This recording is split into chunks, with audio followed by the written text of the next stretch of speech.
नमस्कार विद्यार्थी मित्रांनो, मागच्या तासाला आपण बघितलं प्रेशर ऑन सॉलिड. आता pressure of liquid. Take a plastic bottle, take 10 centimeter long piece of a glass tube on which a rubber balloon can be fitted. एक warm up one end of the glass tube and gently push in the bottle at about 5 centimeter from the bottom. तर अशा पद्धतीनं एक bottle घ्यायला सांगितली आपल्याला. ही पहा, इथं या बॉटलला 10 सेंटीमीटरचं एक ट्यूब घ्या म्हटलेलं आहे. ते 10 सेंटीमीटरचं ट्यूब इथं त्याला वॉर्मअप करून म्हणजे थोडंसं गरम वगैरे करून त्याला मध्ये इथं टाकलं आणि इथं त्याला लिकेज होऊ नये म्हणून वॅक्स वगैरे लावलेला आहे आणि त्याला इथं बलून बसवलेला आहे आणि खालून 5 सेंटीमीटर बॉटलपासून इथं त्याला ठेवलेलं आहे. आणि त्याच्यानंतर काय केलं आहे, to avoid water leakage apply molten wax on the side of the glass tube.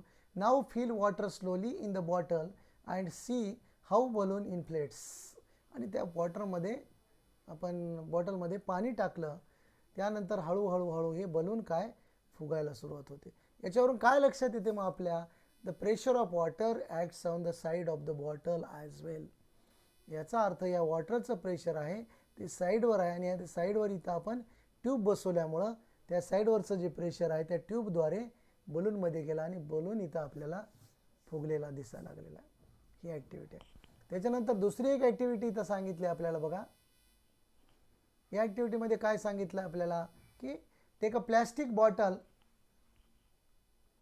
परसिट with a thick needle at the points 1, 2, 3 as shown in figure. आणि तिला काय करा, इथं 1, 2, 3 म्हणजे खालून 1, 2, 3 असे 3 ठिकाणी पेनच्या सहाय्यानं छिद्र पाडा. Fill water in the bottle up to full height. आणि त्या बॉटलमध्ये पूर्ण हाईटमध्ये पाणी भरलेलं आहे आणि त्या जी बॉटल आहे ती आपण इथं एका परातीमध्ये ठेवलेली आहे. पाणी इकडं तिकडं सांडू नये म्हणून तिथं ठेवलं आहे.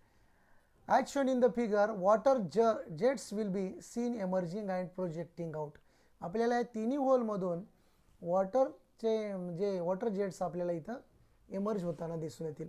Water jet emerging from the hole at the top will fall closer to the bottle. आणि सगळ्यात टॉपला 3 नंबरचा जो इथं आपण होल केलेला आहे या ठिकाणी बघा 3 नंबर, तर या 3 नंबरच्या याच्यापासून जो पडतो तो जवळ पडत आहे. 2 नंबरचा बघा तो थोडासा इथं आपल्याला दिसून येईल 2 नंबरचा. त्याच्यानंतर हा 1 नंबरचा दिसतो. हा अशा पद्धतीने आपल्याला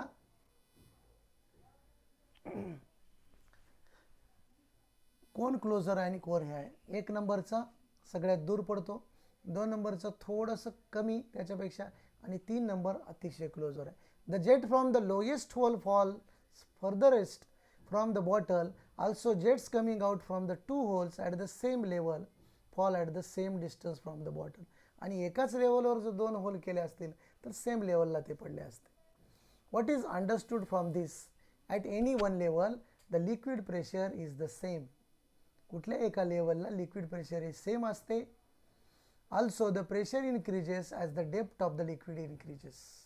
आणि depth of the liquid increase केली की तिथं प्रेशर इन्क्रीज होते. म्हणजे वरच्या 3 नंबरची डेप्थ कमी असणार आहे म्हणून ते जवळ पडतं आहे. 2 नंबरची थोडीशी वाढवली म्हणून ती जवळचं दूर पडते आणि 1 नंबरची सगळ्यात खाली आहे ते म्हणून त्याचं ते दूर पडताना दिसून येते. अशा पद्धतीने आपल्याला level and pressure of liquid हे लक्षात येते. म्हणजे लेवलनुसार ते प्रेशर ठरते. जेवढी डेप्थ जास्त असेल तेवढं प्रेशर जास्त असेल. गॅस प्रेशर आता यानंतर पाहू. If a balloon is inflated by filling air by mouth. आपण असं बलून तोंडाच्या माउथ हवा देऊन फुगवतो. It inflates on all sides. एकाच ठिकाणी फुगेल का, तर ते सगळीकडून फुगायला लागेल. If a pin hole is created in the balloon air leaks out and the balloon does not inflate फुली.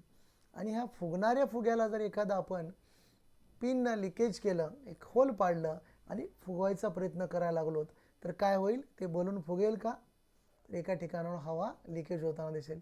It is realise that like a liquid gas also exerts pressure on the wall of the container.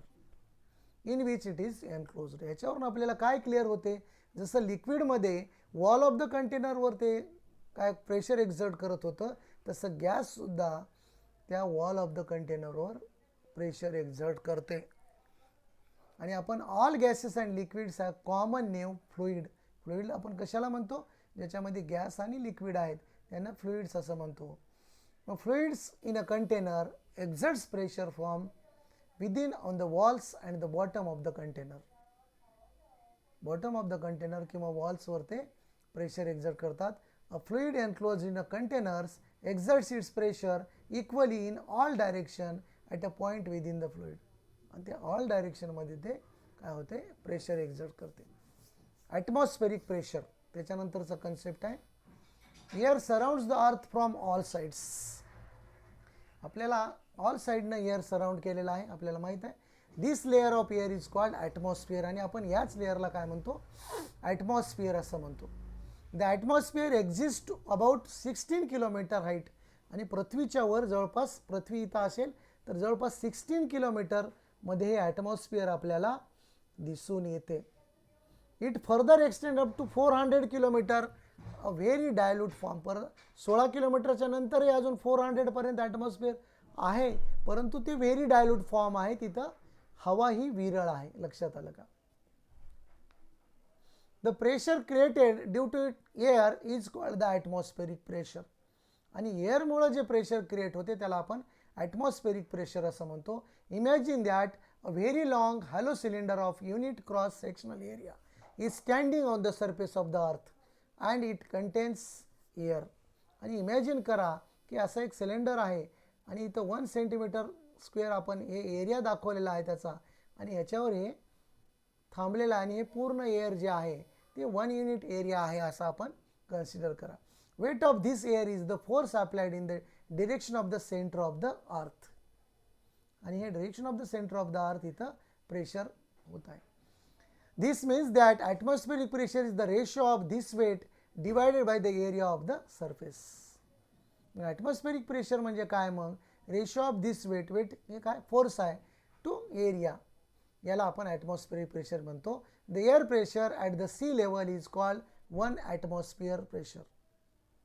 आणि sea लेवलला जे आपण म्हणतो तर air pressure ते 1 atmosphere आहे असं म्हणतो. Air pressure decreases as one goes up in height from the sea level. आणि सी लेवलच्या वर आपण जाऊ त्याला काय म्हणतो आपण, height from the sea level असं म्हणतो.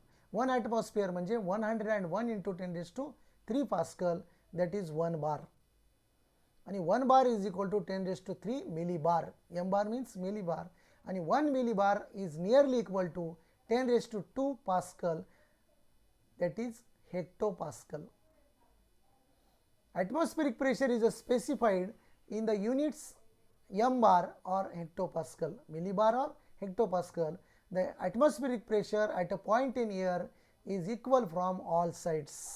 And atmospheric pressure जे आहे ते एअरमध्ये ऑल साईडला इक्वल असते. How is this pressure created. तो प्रेशर कसा क्रिएट होतो. If air exist in a closed container, the air molecules in random motion continuously hit the walls of the container. In this interaction, a force is exerted on the walls of the container. आणि जर एका close कंटेनरमध्ये जर air घेतलं तर ती तिच्या वॉलवर सगळ्या साईडनी प्रेशर एक्झर्ट करते. Pressure is created due to this force. We constantly bear the atmospheric pressure on our heads. आपल्या डोक्यावर ॲटमॉस्फेरिक प्रेशर आहे. However the cavities in our body are also filled with air. आणि आपल्या शरीरामधल्या ज्या cavities आहेत त्याच्यामध्ये सुद्धा एअर आहे. And arteries and veins are filled with blood. आणि आपल्या ज्या आर्टरीज आणि वेन्स आहेत त्या ब्लडने फिल आहेत. Therefore we do not get crush under water and due to atmospheric pressure as the pressure is balanced. आणि म्हणून मग आपण ॲटमॉस्फेरिक प्रेशरनं क्रश होत नाही, कारण हे काय बॅलन्स्ड फोर्सेस होतात, शरीरातले आणि बाहेरचं बॅलन्स होते. The earth atmospheric pressure decreases with height from the sea level as shown in figure 3.9. आता या 3.9 मध्ये आता आपल्याला दाखवलं आहे की सी लेवलपासून at the sea level the atmospheric pressure 101 × 10⁻³ pascal is acting on a tabletop of size 1 meter square under such a heavy pressure, why doesn't the tabletop crumble down? आणि असंच हेवी प्रेशर असताना सुद्धा table top का crumble होत नाही म्हटलंय, तर जेव्हा ॲटमॉस्फेरिक प्रेशर या दिशेनं त्याच्यावर कार्य करत आहे त्याच वेळी टेबलच्या खालून तेवढंच ॲटमॉस्फेरिक प्रेशर तिथं कार्य करतो किंवा ग्रॅव्हिटेशनल फोर्स. आणि अशामुळं काय होतंय, equal and opposite forces act होतात आणि त्यामुळं ते टेबल क्रम्बल डाऊन होत नाही. तर आजच्या तासाला आपण येथेच थांबू. बॉयंट फोर्सचा आपण पुढच्या तासाला पाहू. Okay, thank you.